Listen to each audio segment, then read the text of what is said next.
Good afternoon, everyone. My name is Liza Gentile, and I'm a proud JWU alumna and the Assistant Director of Alumni Relations here at Johnson & Wales University.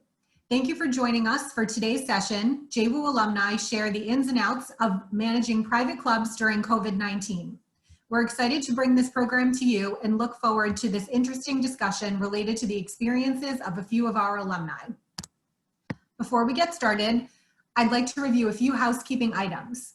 If you have questions for our panelists, please add them to the Q&A section. They will be answered at the conclusion of the program. The chat feature can be used to message other attendees. I'd like to introduce today's presenter, Matthew J Samel Phd. Matt is a proud graduate of Johnson & Wales University, receiving his bachelor's in hospitality management in 1992 and his MBA in 1998. He also holds a Ph.D. in organization and management with a specialization in human resources from Capella University. His focus of study is in organizational culture and person-organization fit. He has operational, training, and human resources work experience in a variety of industry segments, including hotels, independently and corporately owned restaurants, and private clubs. Matt currently teaches in the College of Hospitality Management's Center for Food and Beverage Management. He's an associate member of the Academy of Management, the Society for Human Resource Management, IFSC, and is a certified food safety manager instructor, FMP and CHE. He is also the current faculty advisor to the Student Club Management Association of America chapter, where he assists students in obtaining scholarships, internships, securing internships and employment, and attending the Cmaa Student Education and World Conference on Club Management. Matt is the recent recipient of a grant from the Club Foundation that will support his research, which is organizational culture and person-organization fit, predictors of job satisfaction in private clubs. He has published research and reflections and has been interviewed about his experiences in multiple trade outlets. Thank you for bringing us this discussion, Matt. I'll turn it over to you. Thank you, Liza, and good afternoon, everyone. I want to thank Liza and her team for putting this all together, and I want to thank the managers that you're going to meet today. I often say club managers never say no. Your fellow alums, when asked to speak in classes, do tours of their facilities, donate money, and help students on a career path towards private club, have been very, very supportive for decades at this point. So I hope those of you who are alums listening learn something about private club industry, and we hope to have you come on board someday, I hope. So without further ado, I would like the panelists to come on, show yourself, and do a brief introduction. If you can give a brief career history, where you're currently working, what your job title is, and what your role is at the club. James, actually, we'll start with, let's start with Rachel. Hello, I'm Rachel Williams. I currently work at Maryland Golf and Country Club, which is located in Bel Air, Maryland. My position title at the moment is a manager in training, and I've been overseeing our pool services and our snack bar location. Great, thank you, Rachel. Betsy, you want to go next? Well, good afternoon, everyone, and thank you for spending some time with us this afternoon. Graduate, of course, at Johnson & Wales University, and had done some work in hotels, casinos, and mostly private restaurants, and had dabbled in clubs as a first job, and then have made clubs my career, if you will, after graduation. I'm currently at Congressional Country Club, which is located in Bethesda, Maryland, which is about 10 minutes outside of Washington, D.C.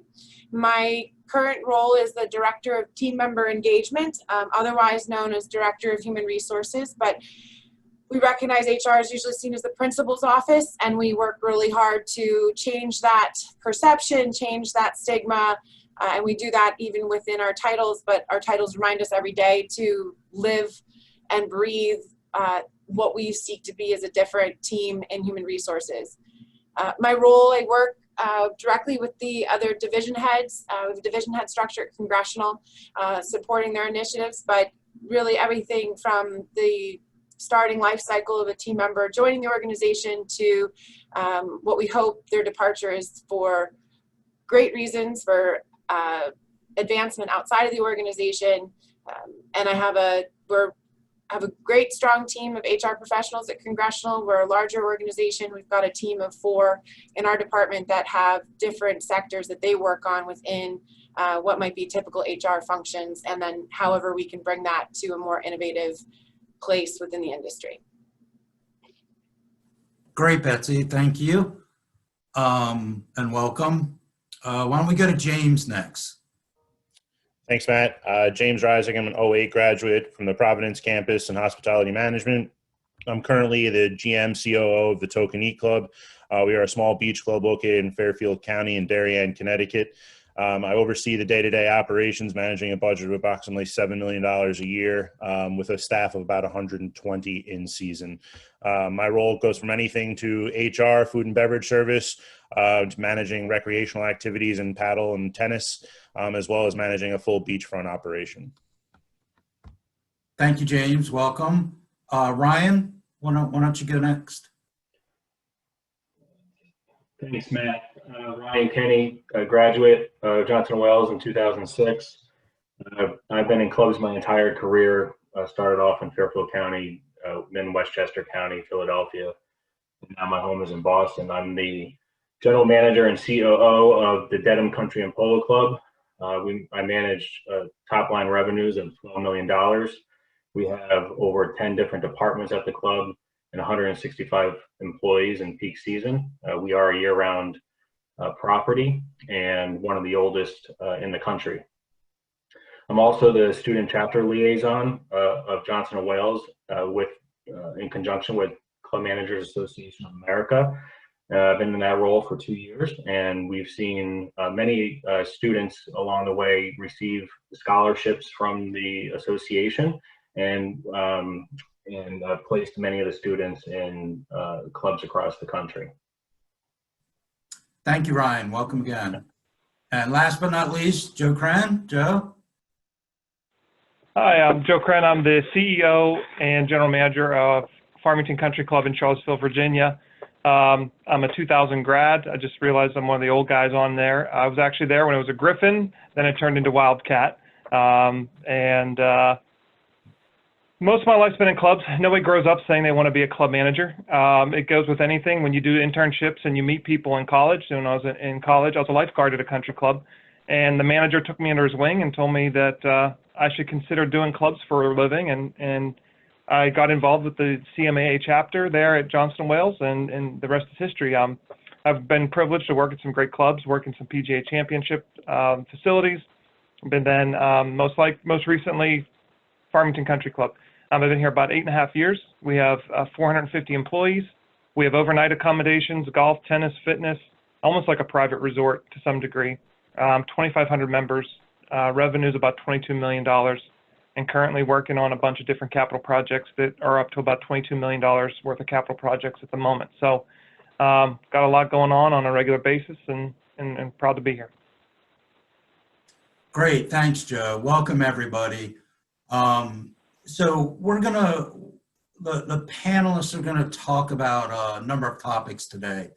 I think one of the things up front that is important, and I'm sure they're gonna get to this in much more detail, the private club industry segment is not like any other hospitality segment.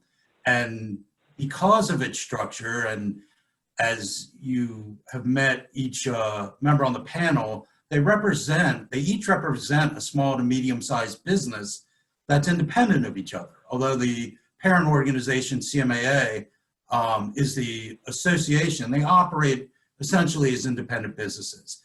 And the topics we're going to talk about today regarding COVID and employment and the industry segment future are unique. We all can relate to everything that's going on in the other industry segments. But I think this segment, more so than others, was prepared for something like this based on the structure, the governance, and the modeling of their education through their association. So the first topic we're going to address for each of the panelists is, how did your club manage through COVID? If you can speak to, describe what you did differently. Many clubs remained fully open, some adapted as we went along. And really, if you can focus also on how you focused on your membership and what their wants and needs were. So I think Ryan was going to take this first. Absolutely. Thanks, Matt, for introing us. At Dedham, very unique circumstances up here in Boston. We were one of the first clubs to recognize the threat and the severity of the threat through the network of our members up here, and between the hospital network that Boston has. So we were the first club to shut down proactively in March. And it was just all hands on deck to try to understand exactly what our business model was going to look like over the next couple of weeks. And then, in time, as we learned, a series of months. And the first thing that we wanted to do was, okay, this is nothing that any of us have any control over. And how do we keep the staff whole? And how do we make sure that all of our full-time employees are being taken care of, and because at the end of the day, in the club world, we're one big family over the series of time. So we decided to keep the staff on payroll for a month's time until we understood the CARES Act and what the benefits would look like there. And we carried everyone's insurance through the remainder of our shutdown. And in Massachusetts, we weren't able to open restaurant facilities other than takeout until June 19th.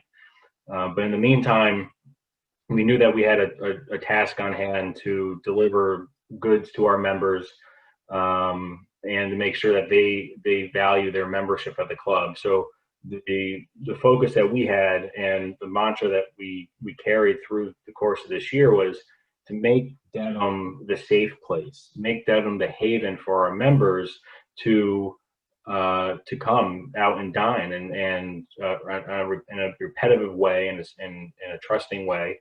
So the first thing that we did, and if you go online to Club Managers Association of America, there's this month's magazine.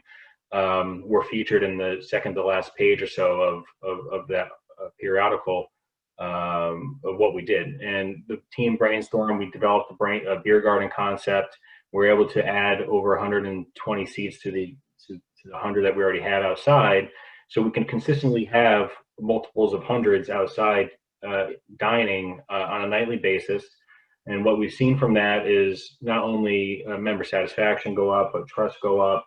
All of our team members stayed on board with us throughout the summer, and our revenues are up. We're going to end the year in the black, which is just a phenomenal accomplishment. And we're one of the few clubs in Boston that are going out of the way to continue to have a series of member events, all within the COVID guidelines. And so as we look into the fall, we've had such success with the beer garden. What can we do? So we're having drive-in movie nights for families, trunk or treat events for the kids to have a safe place to go trick-or-treating. We're doing a 5K charity, which will fund the employee fund here at the club, which was instituted this year after COVID hit. We raised over $100,000 to give back to any staff that experienced hardship through COVID, and just to keep the momentum rolling. And there's always a silver lining when there's in time of crisis, and I think we ended up hitting it out of the park here. Great, Ryan. Thank you. we spilled a little over the topic too, but that's great. I think the panel or the alumni getting a sense and the feel of how clubs reacted to this is essential. Joe, did you want to follow up with that? Joe, you're in Virginia, right? So That's correct. We're in Virginia, and we tracked a lot of what some of the other places did, but it's about March 13th, our state went into basically not a shelter in place, but a version of that, and we realized that we had to shut down the building. And for us, that was the hardest thing because Thomas Jefferson put our first addition onto the building. So there's doors we have here that don't even have locks. So figuring out how do you shut down the building. We had a member staying overnight in our guest room, so you can't just kick them out. So going through a process of figuring out how do you shut down an operation, but oh yes, you can still have golf running and you can still have tennis running. So how do you shut down? How do you teach members what the word close means? But also, we're servant leaders at heart. We want to help people. We want to be there. So working through those processes of how do you shut down, but then have parts of your business still kind of up and running. And then also the more important factor was the staff. This was an emotional thing. Who's going to have their jobs? Who's not? So our membership they stepped up and we paid the staff for over 5 to 6 weeks during the initial part of COVID to figure out where we were going. So nobody had to worry about the paycheck. Once we started seeing that this was going to be something that was going to be here for a while, we did have to furlough about 150 employees at that time. The full furlough lasted probably 3 or 4 weeks. We started bringing a lot of people back. There are aspects of our operation, our kids' camps and children's place, we did not open yet. Our banquets business really isn't back at this point. We still have our local government put in a stricter ordinance than the state because the University of Virginia is right down the street. So everybody's worried about the students and what that's going to bring to the town. So we are in a phase right now, we're only allowed 50% indoor dining. No more groups of 50 or more. However, weddings and ceremonies and religious ceremonies are allowed to be up to 250 people. So COVID kind of stays away from religious ceremonies, I guess. So we're trying to figure all that out. And then still be that safe haven, as Ryan pointed out, a lot of the same stuff. How do you still connect with your members during this process? How do they still keep paying their dues? Because really what we live on is the dues dollars. So how do you create that value when members can't even come into your operation? So we did a lot of things, video, a lot of Facebook groups for our outdoor fitness. So we kept a lot of our staff on just trying to create that virtual connection.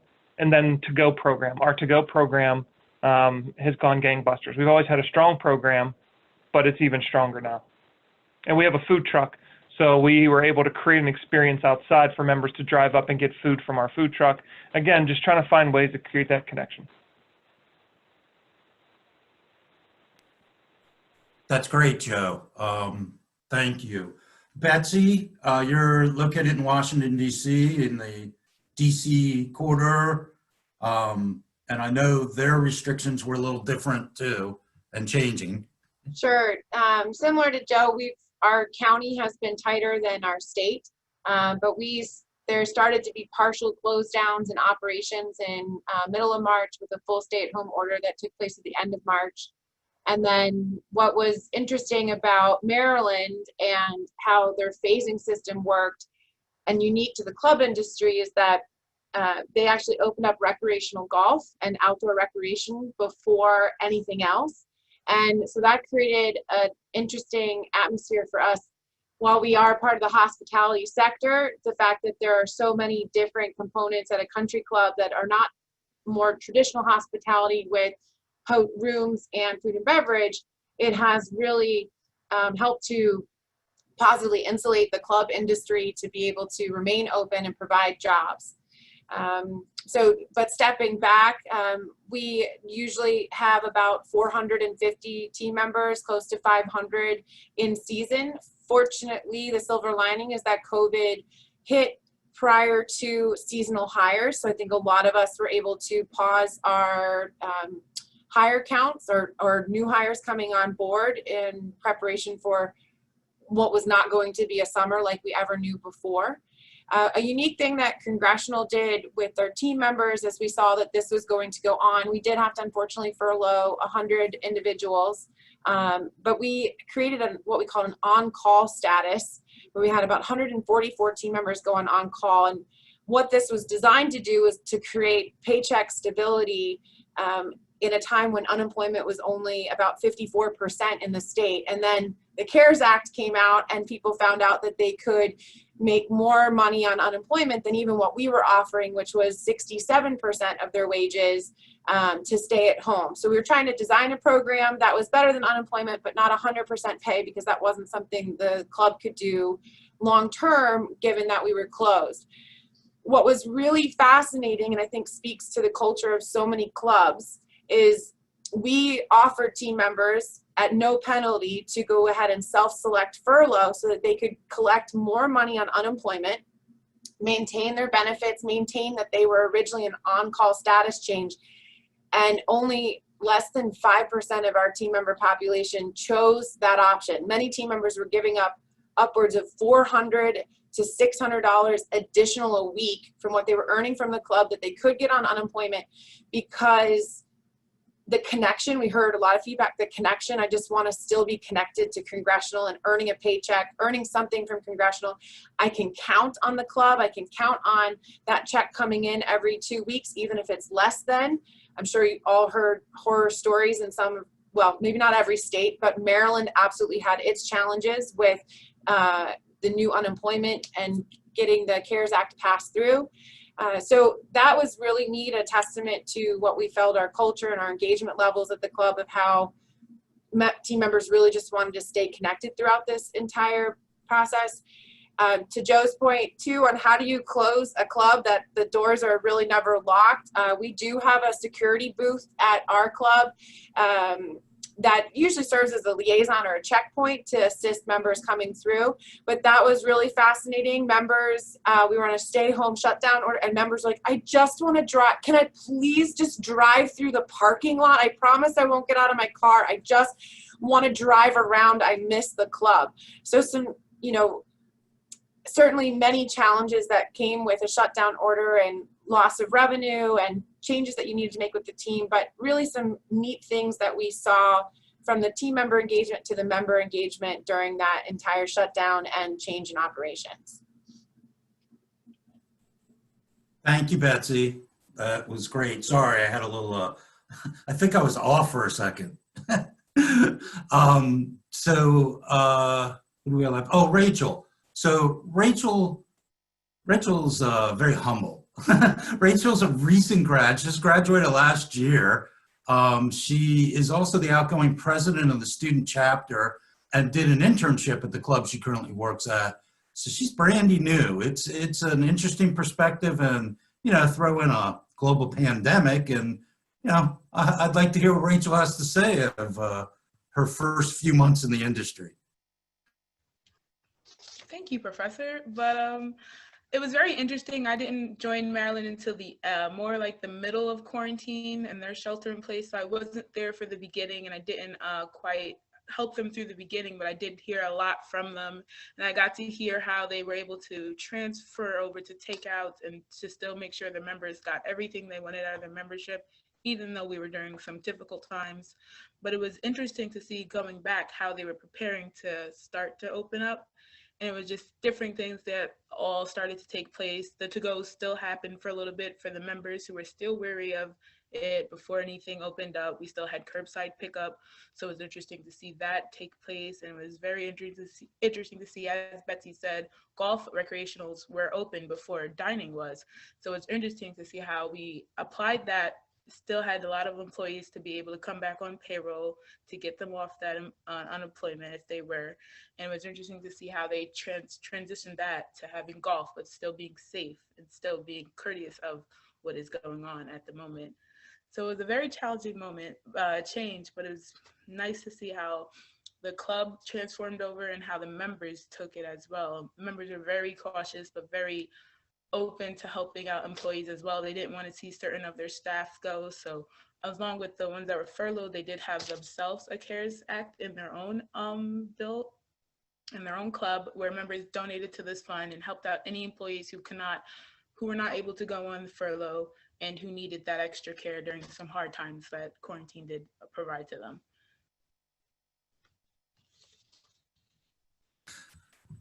Thank you, Rachel. And you don't have to call me professor anymore. You can call me Matt. That's fine. I will try to. I'll try to. And James, you're in the Connecticut area, so that's a little different too. Sure. So I'm in Fairfield County, Connecticut, which for those that don't know, borders New York City. So as the pandemic really kind of kicked off, we got hit infinitely hard for all of our members to traditionally commute to the city for work and then have then brought it back to Fairfield County. So we were kind of at the epicenter in the beginning. Luckily, we've moved through that and have had a significant decrease in cases now, and things have kind of calmed down for us. We're not in any of the red states, thankfully. But for us, it was a challenge. I mean, we're a seasonal club. Traditionally, we're only open 5.5 to 6 months a year, and this hit right as we were about to open. So we had started ramping up. We had done all of our hiring for the season. We were scheduled to open about a week after the pandemic really started to take place in early March with our larger events. We do a lot of charitable events. We had to cancel all of that. Within about a month's time, we lost about $700,000 worth of private event business, kind of just not to be rescheduled. Hopefully, obviously, we'll come back in 21, and we've now since worked to be able to reschedule that. But at that point, people didn't know when or how long this would really endure for. So our business model kind of changed from opening up on a seasonal club in a 5-month basis to being virtual for the first month, and we didn't know for how long thereafter. We moved a lot to online platforms and doing cooking classes online and doing athletics online and tennis instruction from our professional staff online. While it was somewhat engaging, the members certainly missed the club. One benefit, luckily for us, being beachside as a beach club, we had a lot of outdoor space and expansive space that we could have used for food and beverage. With all of the orders in place from both the state and local governments, we were operating at 50% capacity outdoors pretty quickly there. With 6 feet social distancing. So we were able to accommodate, over 300 people in doing that with a space that we had available to us. So that was certainly a windfall for us, whereas some of the other clubs in town didn't have the expansive outdoor space that we did. For us, COVID, while we thought we perhaps would lose members due to financial hardships and things of that, we really looked at it in 2 ways of 2 communities, one being our staff and the other being our members, and kind of how do we basically support both communities through this. One was that we did have a series of furloughs. However, we established an employee fund to support those employees. Through that, we were able to bring all of our staff back to 100% levels in just over 4 weeks. So the furloughs were certainly temporary. On top of that, for our members, we kind of wanted to recreate what their home base was. That's where everybody was told to shelter in place at home, and that's where you're most safe. We wanted to really duplicate that at the club, and so we kind of had a lot of open forums and town hall meetings with the membership to see what really played into that, what made them feel safe, and then try to use those ideas to best accommodate them accordingly. In doing so, we've seen a huge rise in revenues from our members. Our outdoor dining is just through the roof. Indoor dining still remains a little bit slow, but year over year, we are ahead of years past, and we had a strong 2019. And even stronger 2020 through the pandemic with those changes in place. And our members have said over and over, and we've continued to survey them and have those focus points and groups with them to make sure that we are hitting all of those points. And luckily, we've been able to continue to do so. And our season was not as impacted as I'm sure some of you all were with some of the larger country clubs and different offerings in that manner.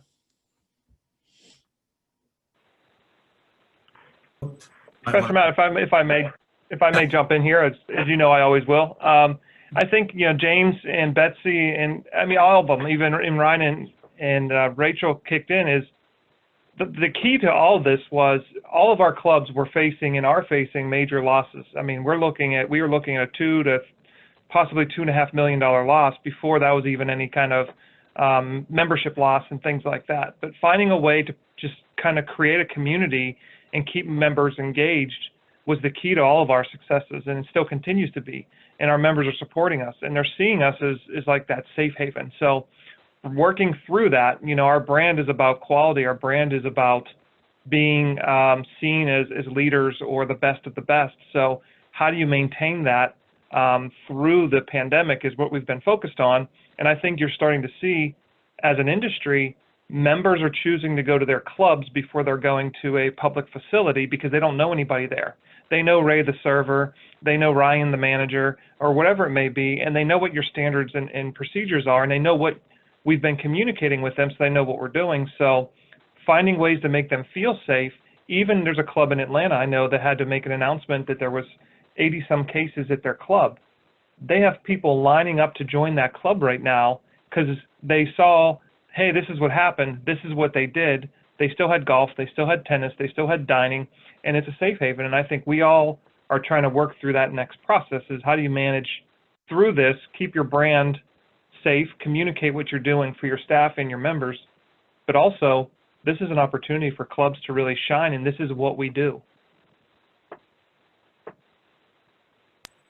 That's great, Joe. Actually, that leads us into our next next topic. But I do want to point out, I think, it's obvious to us who in the club industry, obviously you're operators, and I study that, and I taught, and I'm involved in the student chapter.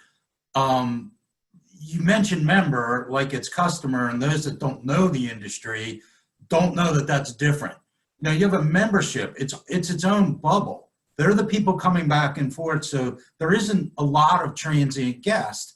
So it allows, for the operational aspects of engaged service over a long period of time. But with COVID, it's really a different, it's a different approach. I'm not saying it's controllable, but you know who's there. You know who's there when they're there. And I think this sense of community you spoke is the perfect lead-in to the next topic. So you've had an opportunity to deal with this for a while.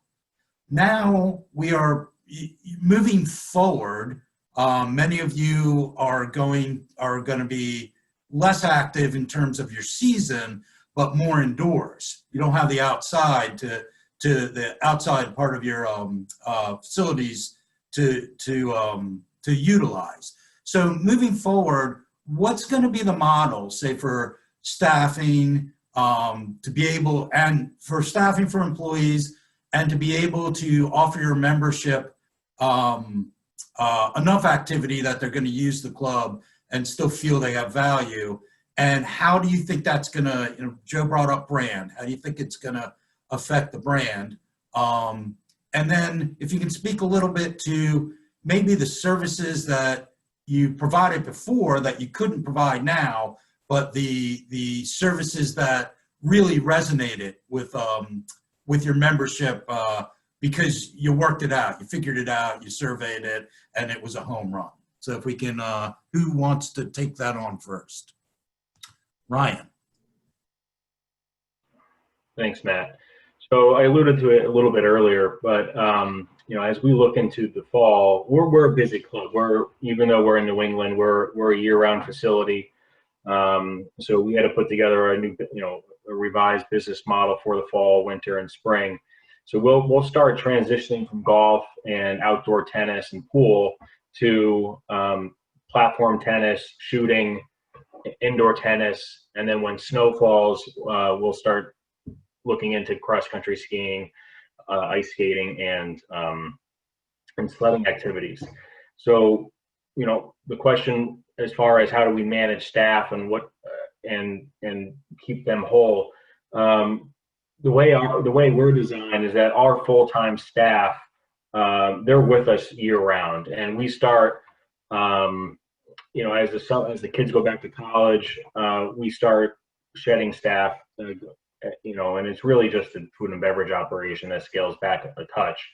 We'll have 4 dining rooms open, about 25 seats in each dining room, all on reservations, and that's a mass mandate. There is no restrictions in Massachusetts as far as how many people can dine indoors. For a la carte, for banquets, it's a different can of worms. So we average about 85 covers a night in regular season, and we expect to be able to accommodate more than that this year. Communication is key. We inform the members every month or so about what we're doing, a look back of how we've handled situations, a look forward about how we intend to handle situations indoors. We've installed ionization units in the air ducts. We've spaced out all the tables, and we show the members, this is what we're doing. This is your safe place. We've increased our programming. We do hot food meals every night to go. We also do meal kits for pickup. As far as events are concerned, our stand-up brunches are going to look different. Our Thanksgiving dinner is going to look different, and more of those will be items that we send home with families. So maybe Santa Claus brings the food to cars, says hi to the kids, says, I'm sorry for this year, but next year we'll be back in full force. I mentioned we're doing a drive-in movie night on our driving range. It's a great way to bring the community together. So it's really just thinking outside the box, designating a lot of our interns and junior managers to assignment. So when snow falls, we know that Eric is going to be on property to manage the sledding competitions. If we do shut down, which we may for January and February, which is our slow months of the year,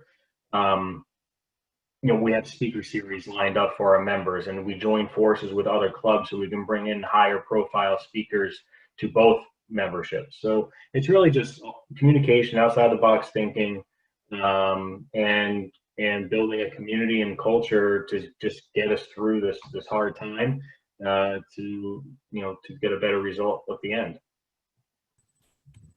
That's great, Ryan. James, did you want to add to that? Sure. So I think one thing that you had mentioned kind of leading into that and that Ryan touched upon is kind of filling the gaps for our membership communities. So for me, we're a seasonal club. We traditionally would shut down October 31st for our season anyway, but to continue the engagement there and to let people know that we're still supporting of them because we're taking away somewhat of their safe haven on property. We've moved to virtual programming, obviously, and Ryan had mentioned the speaker series. We have something set up virtually for that, an instructional series. But I think going back to the beginning of the pandemic, what clubs were really good at is kind of identifying something that was missing in the members. So we all kind of remember there was a toilet paper shortage, right, in the beginning of this whole thing. I've noticed a lot of clubs and us ourselves, we were able to leverage our relationships with vendors to get some items that others weren't able to get in the marketplace and provide a quote unquote marketplace for our members where they could arrive to the club, replace an order for bulk items such as, sanitizing solutions and toilet paper, but also food and beverage and meal kits. So I think for us, it's kind of being able to wear those multiple hats and switch from true operations on premise to what we can do off premise to fill the voids of our members' lives and really build that sense of community. And that's kind of what we're looking to transition to it ourselves now and say, what can we do in the winter months when we were traditionally shut down anyway to still be able to support our members through this, potentially a second wave or hopefully not, but even so, give them some sort of value when they're not on premise as well. And I know Betsy in our pre-meeting had a lot to say about this particular topic. So Betsy. Sure. I think we made a conscious decision as an organization early on to make hard decisions, but make them once. And so we made some decisions about staffing cuts and rehiring and freezing rehiring to be as incredibly lean, knowing that we have seasonality and that our bulk season is through the summer, and then in the fall and the winter we start to close down. And we know that banquet operations, we could see that that was not going to pick up with the number of with the restrictions in the state and in the county. And so what we've been very forward in our communication with our team. We did have a round of layoffs, but our decision on, we actually did not make any conscious decisions on bringing individuals back. What we did is we essentially posted all open positions as the club was phasing open to our entire team internally. And it said, if you're interested in coming back to work, let us know, here are the qualifications. So we had individuals coming back in positions that they've never previously worked before. So that's opened up incredible cross-training opportunities across the club, which will be very positive for us from years to come with the different cross-training. But essentially, team members came back as they felt comfortable. It did leave us at a point when we were back to a full operation. While we hoped that everything would be back in operation, we got to a point in June, July where we were at full operation that some individuals had not come back to work yet.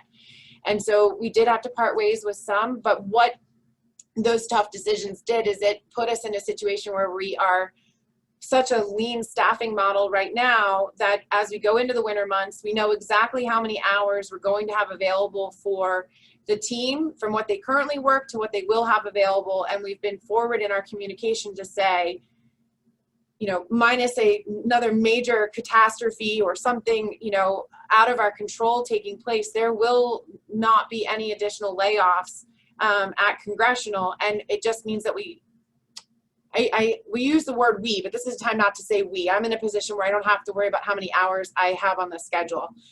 For individuals that are hourly, what we said is that as a team, we will work to find hours, but everyone will take a shared sacrifice, and that everyone's hours will be reduced, specifically in food and beverage, where we're going to have the most amount of impact for operations. And so we've tried to stick to our culture in a way that we are all working through this together. We feel stronger. We feel like we're going to come out of this crisis stronger through how we've communicated and how we've asked the team to all look out for one another and help one another. So we are going to still hit with even all the unique ideas that operations has been putting together to transform different outlets and venues, very similar to the other clubs on this panel. But we're still going to have our challenges where we're going to hunker down as a team together to get through this winter, and where we also hope that there won't be a spike in cases again. But we're consciously working through that as a group with cross-training and trying to be as lean as possible to share what's available with those that are on the team and remain on the team. Unmute. Thank you, Betsy. Joe, would you like to add to that? No, I think they all covered it pretty good. I think we're all in the same boat, as just trying to find ways to work through regulations, trying to find ways to meet our member services, and also doing it in a safe way where our staff feels safe even being here, and because they have to go home to their families as well. So we're focused also on where are we going, what's the information out there, and also how we can kind of keep doing that. And I think the key to all this is just being transparent and communicating. Matt, if I can add one thing, you talked about brand management earlier, kind of as we were segueing, and you know, I think clubs have a misnomer about when people think about maybe who belongs to a club.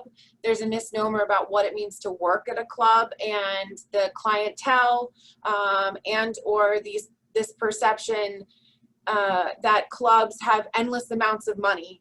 We are all small to medium businesses, and we run very tight operational budgets, and we do not have endless amounts of money. And so unfortunately, sometimes the club industry gets this bad employer rep because of what maybe the outside world thinks of what a club is and what a club makeup is. And so we are conscious of that. I think we talked about this as a panel, that we're always conscious of that there is some angle sometimes of what individuals' perception of clubs are. And so we, I believe, as a club industry, are ever more increasingly conscious of our brand. And what I mean by that, especially with COVID, is that there are certainly ways to interpret some of the phasings that have opened in our local area about how to host large events. And you can interpret the guidance or the requirements or the recommendations, you can interpret them in certain ways. And as a club, we have made a very conscious effort to take the most conservative approach to interpreting those recommendations, because Congressional Country Club Congressional Country Club on the front page of the Washington Post, having violated state or county requirements, is a bigger headline than a local restaurant. And there are certainly other brands that you could put in that same category where it gets a bigger headline, it gets a bigger story. And so brand management, not only for how we treat our team, but how we operate our clubs and how our members feel about coming, I think is important for any business, but it's something that the club industry is very sensitive to because of an unfortunate general negative stigma that can be out there about what it means to work at a club. Betsy, that was a really good point. I always tell people, a clarification is our members have a lot of money. The club doesn't have a lot of money. That's a great point. So as time is dwindling away here, I want to move on to our last topic, and I think we're going to start with Rachel. So I want to shift the conversation to employment. You all graduated at different times. You were all at different roles and responsibility at the club now. You've all worked for very different kinds of clubs. We didn't have really time to talk about the different types of clubs. But what's employment going to look like moving forward?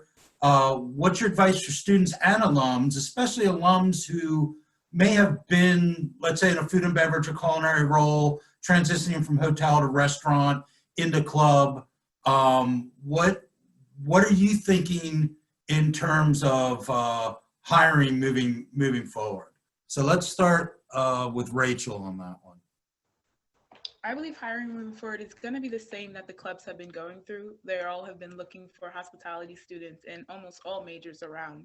It's just, it might be more tailored differently. It might be at a different position or a different time, but that same process that they have gone through will always be going through. And if you're transitioning from a different industry that's not private clubs and you're from food and beverage, we're all alike. We just do it a different way and we service a different members. From your maybe customers, ours are members. We're more loyal to them too.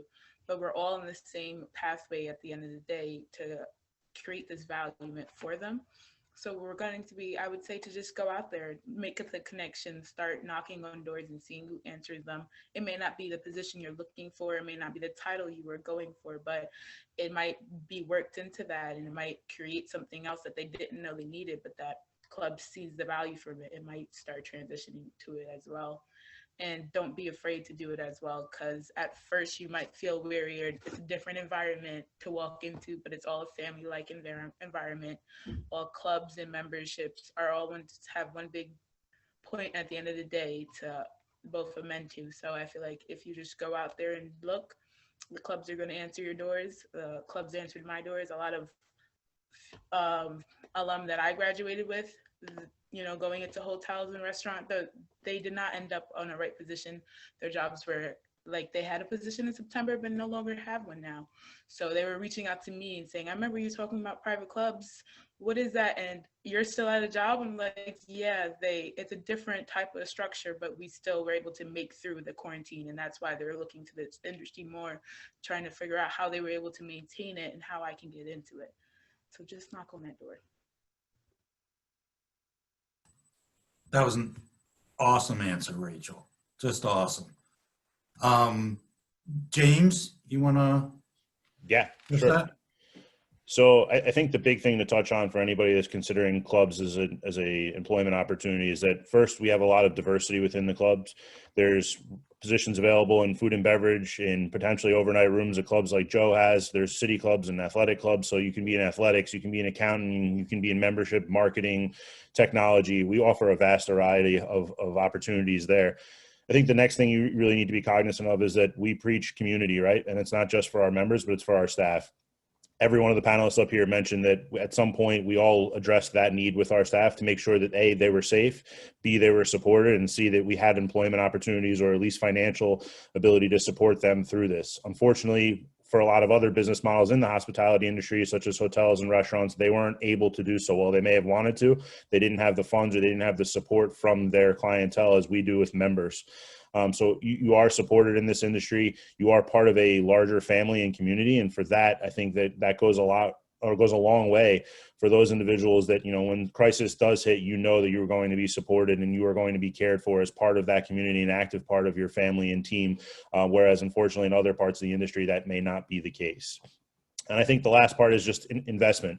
As much as you invest in finding the right opportunity for yourself and job fit, the club is investing in you. So a lot of times, especially with these organizations, the clubs go out of their way to make sure that we provide cross-training, we provide the proper training for you, but we're also invested in you and your development. And such associations like Cmaa provide endless opportunities for you to grow. So if you are in a position where you may be in food and beverage now, but you desire to be a general manager or a financial controller or marketing and membership, a lot of times clubs will be able to support you. And then through the greater association of Cmaa, you can develop and learn the information that you need and the skill set to be able to grow within the club industry and move from club to club and have unique opportunities provided to you within this given industry. Whereas in hotels, unfortunately, sometimes you may have management opportunities and trainings, but you're staying within a brand. You have an opportunity to go to thousands of different brands throughout the country with that training kind of at your fingertips and the support of your club behind you.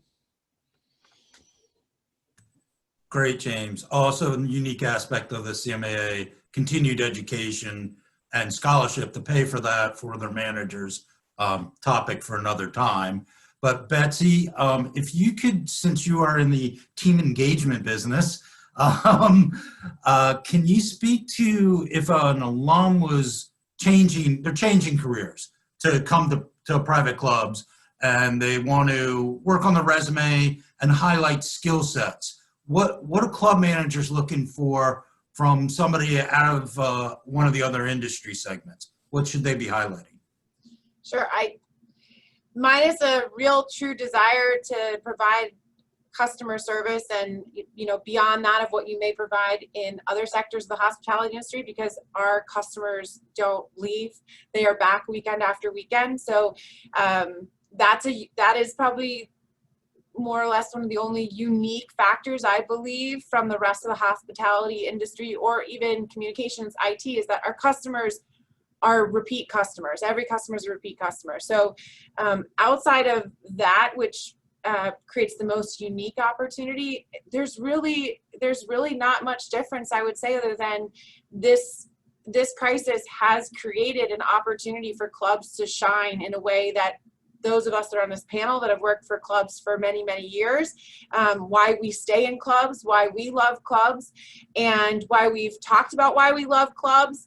And you know, unfortunately, to round that out with a story, there's a gentleman that works for us here at the club, and he came from private industry or from large restaurant groups, Cmaa, working in New York City, worked for some of the top restaurants in New York City, and we by chance got him to come work for us. We knew it was a neat opportunity for us to have someone of this caliber join the organization. Unfortunately, about a year or two later, he felt like he wasn't able to do some of the programming with wine that he could do in different settings. We worked hard to give and let him see how there are opportunities in clubs to do that. It may be different than what you would experience in a downtown New York, you know, in a Manhattan, New York restaurant, but that there are those opportunities. We worked diligently to like re-recruit him.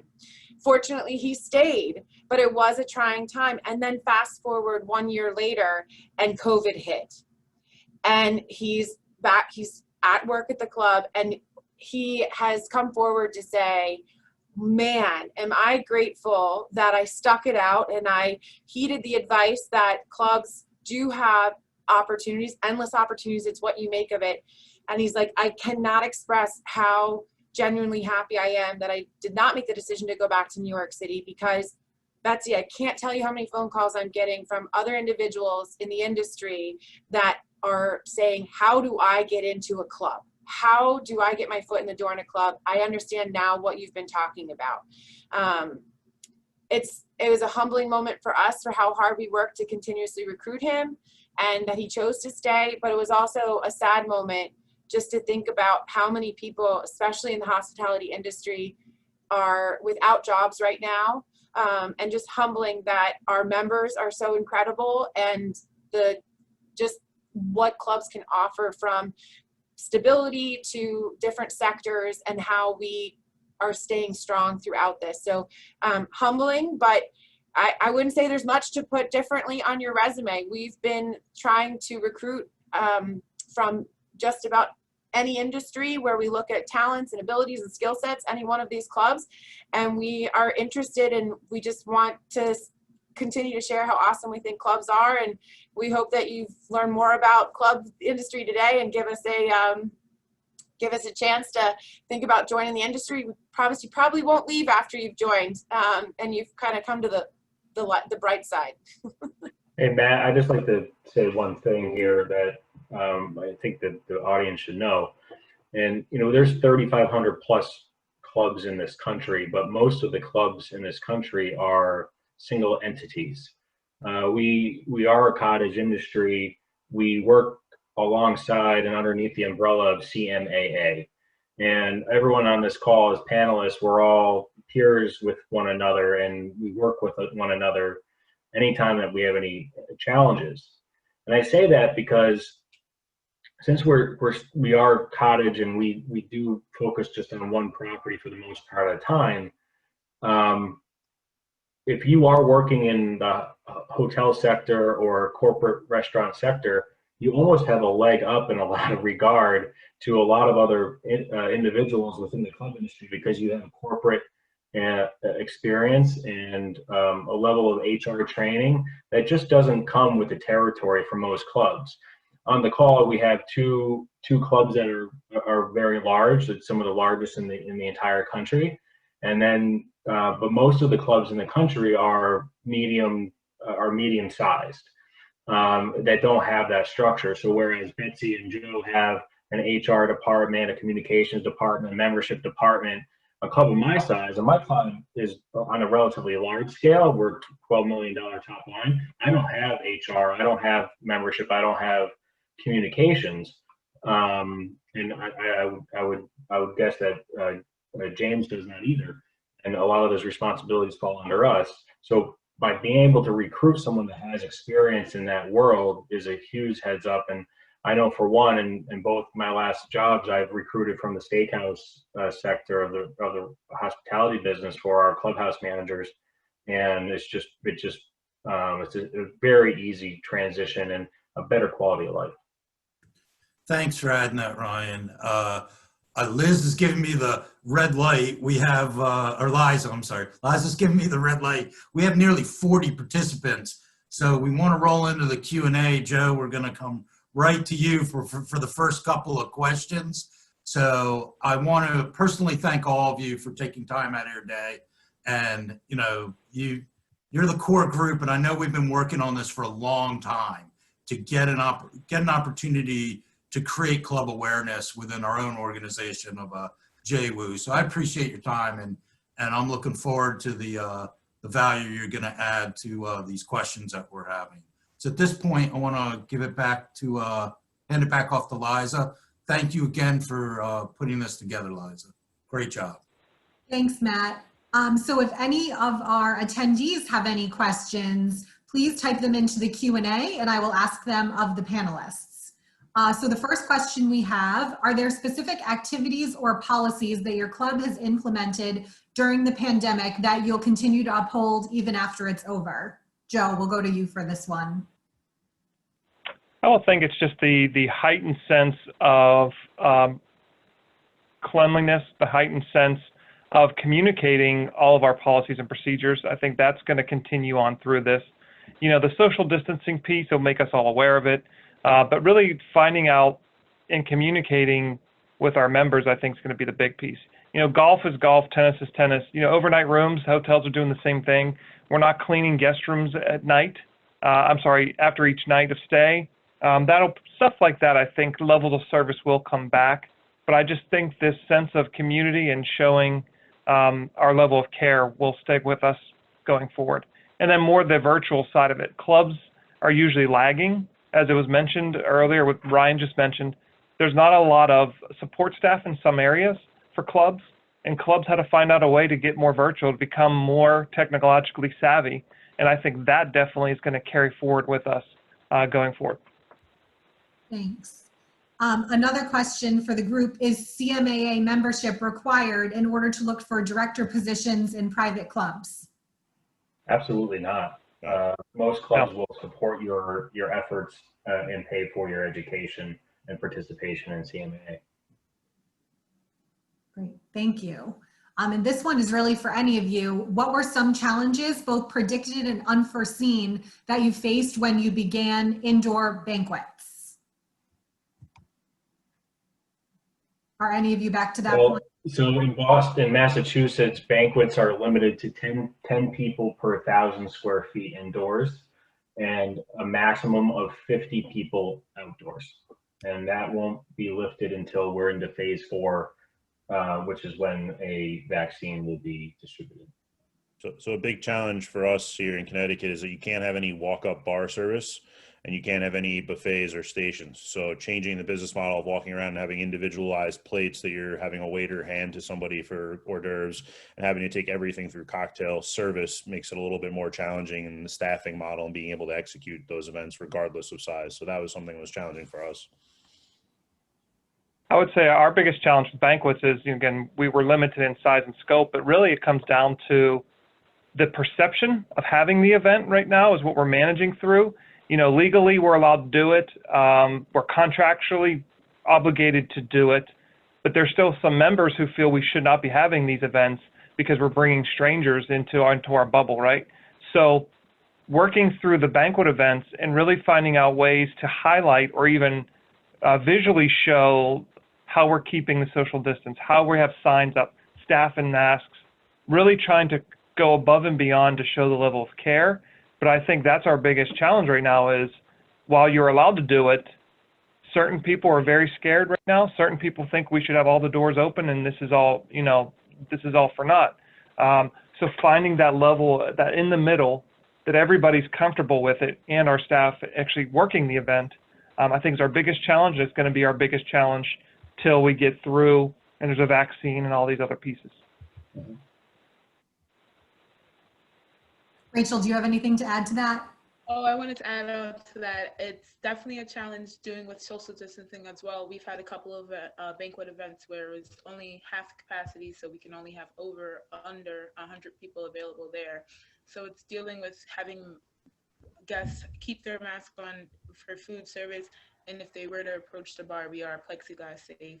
So it's dealing with that, having to just control guests to make sure they're following these orders, and when they're not doing it, even with warning, directing staff to be very safe and to keep the mask on and to not walk into the group of 12 of them that are standing there to approach the group from the outside. It's going to be a different environment and definitely a different procedure going forward. Okay. We have another question. Betsy, I'm going to direct this one to you. What are some specific skills you're looking for someone coming right out of college?